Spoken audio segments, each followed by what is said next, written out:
कहानी की शुरुआत में हम आन्या नाम की एक खूबसूरत लड़की को देखते हैं जो अपने बॉडी बिल्डर बॉयफ्रेंड जेन्या के साथ रशिया में रहती थी। वो एक स्विमिंग कोच था और आन्या एक बेकरी में काम करती थी। जब वो दोनों पहली बार मिले थे तब आन्या एकदम दुबली पतली हुआ करती थी, लेकिन पिछले कुछ महीनों से उसका वेट बढ़ता ही जा रहा था। एक दिन उन्हें किसी दोस्त की शादी में जाना था। आन्या ने पिछले महीने के कपड़े पहनकर देखे लेकिन उसे कुछ भी फिट नहीं हुआ। जेन्या भी इस बात से वाकिफ था, लेकिन वो इस बारे में कुछ बोला नहीं ताकि आन्या को बुरा ना लगे। कुछ कपड़े तो उसके मोटापे की वजह से फट भी गए। आखिरकार उसे एक ढंग की ड्रेस मिल ही गई और वो उसे पहनकर तुरंत तैयार हो गई। जब जेन्या की नजर उस पर पड़ी तो उसका मुंह हैरानी से खुला ही रह गया। अब आन्या वो सुंदर लड़की रही ही नहीं थी जिससे वो प्यार करता था।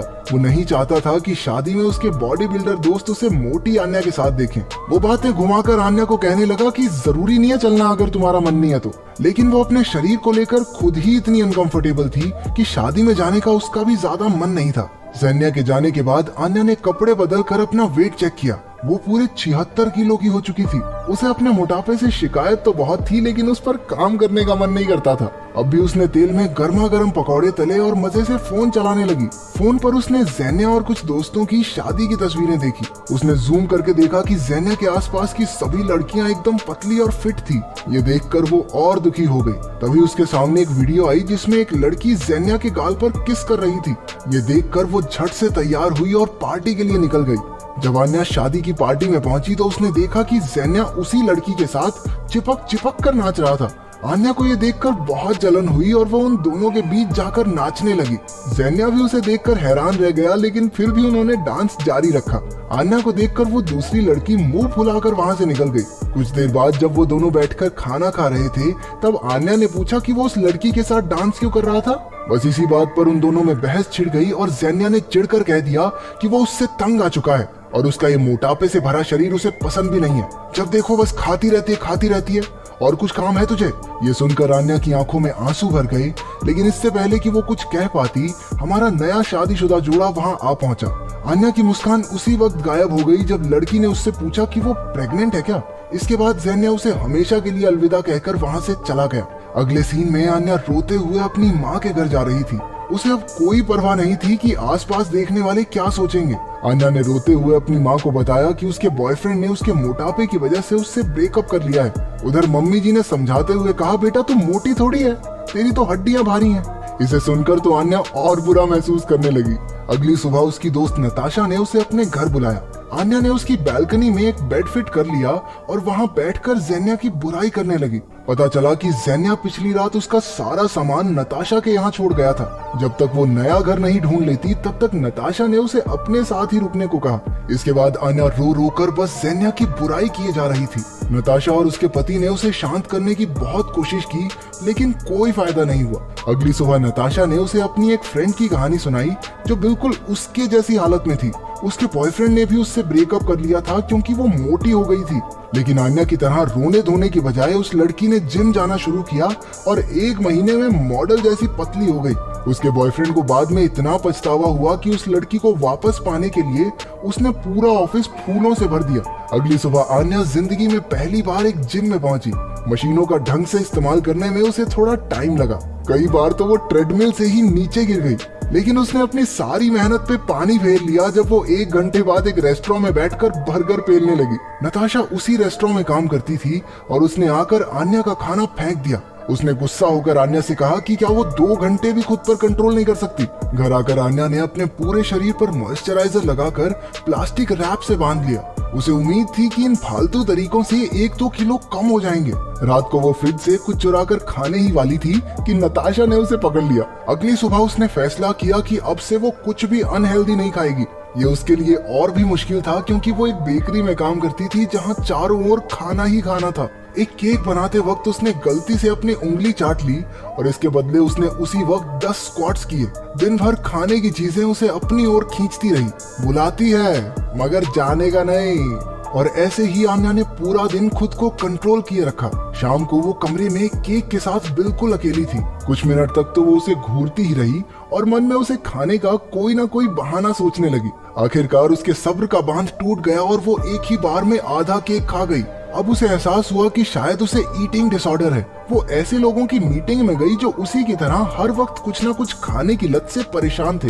वहाँ एक आदमी भी था जिसका नाम है कोल्या। आन्या को सबके सामने बात करने में शर्मिंदगी महसूस हो रही थी, इसलिए उसने खुद को एंजेला नाम की एक जर्नलिस्ट बताया जो उन जैसे लोगों पर एक कहानी लिख रही है। वहाँ मौजूद सब लोग अपनी बीमारी के लिए कोई ना कोई बहाना देने लगे। कोई मानना ही नहीं चाहता था कि उन्हें कोई प्रॉब्लम है।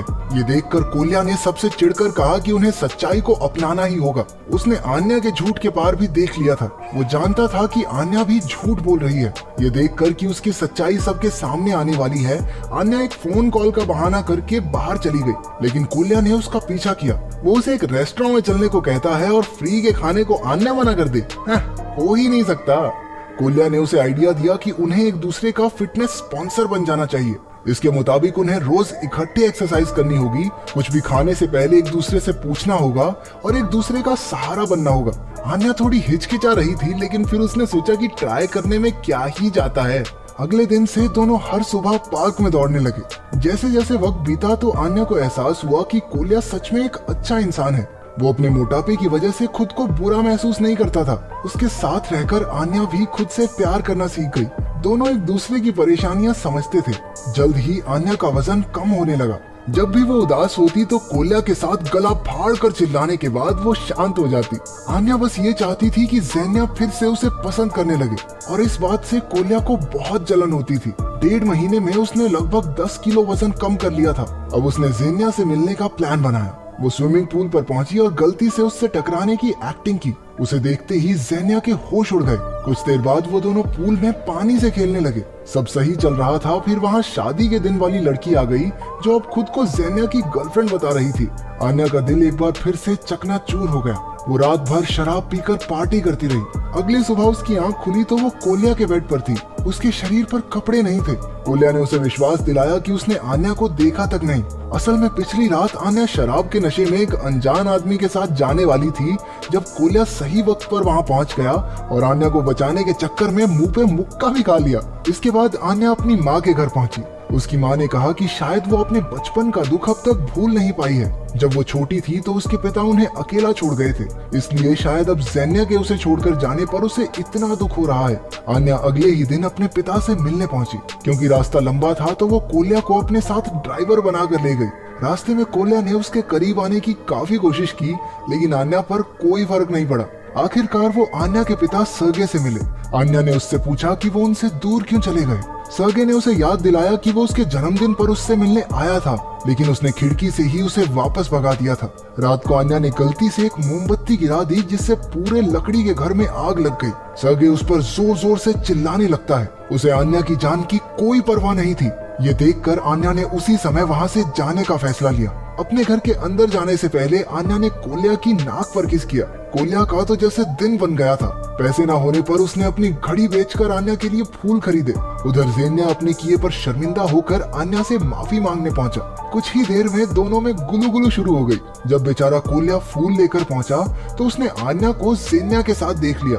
वो बेहद उदास होकर वहाँ से चला गया। उधर ज़ेन्या ने कहा कि वो पहले के मुकाबले बहुत सुंदर हो गई है। उसी वक्त आन्या को एहसास हुआ कि कल अगर उसका वजन फिर से बढ़ गया, ये आदमी तो फिर से छोड़ के भाग जाएगा। वो समझ गई थी कि वो उसके साथ नहीं रहना चाहती, तो उसने ज़ेन्या से जाने को कहा। शाम को आन्या कोल्या के घर गई क्योंकि उसे एक दोस्त की जरूरत थी, लेकिन कोल्या ने गुस्से से भरकर कहा कि अब उनका रिश्ता खत्म हो चुका है। लेकिन बीते दिन कोल्या ने उसे अपने एक्स बॉयफ्रेंड के साथ देख लिया था। अब दिल टूटा आशिक प्यार तो बरसाएगा नहीं, तो उसने आन्या से कहा कि अब वो पतली हो चुकी है, इसलिए उसे कोल्या की कोई जरूरत नहीं। अगले दिन आन्या के पिता सर्गे उससे मिलने आए और उसने जिंदगी भर एक बुरा बाप होने के लिए उससे माफी मांगी। उसने ठीक वैसे ही डांस भी किया जैसा वो आन्या के साथ बचपन में किया करता था। अगले दिन आन्या कोल्या से मिलने एक मैराथन में पहुंची।